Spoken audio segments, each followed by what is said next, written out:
الصادق يروي رواية عن سلمة رضوان الله عليها، اللي النبي قال لها أنت على خير، قالت له أنا منهم يا رسول الله، من أصحاب الكساء، قال أنت على خير.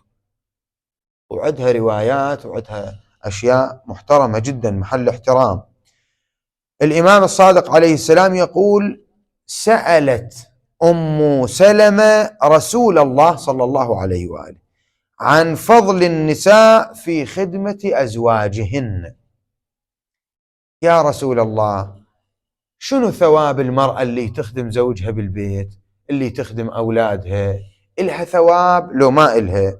فقال صلى الله عليه وآله: أيما امرأة رفعت من بيت زوجها شيئا من موضع إلى موضع تريد به صلاحا إلا نظر الله إليها، ومن نظر الله إليه لم يعذبه.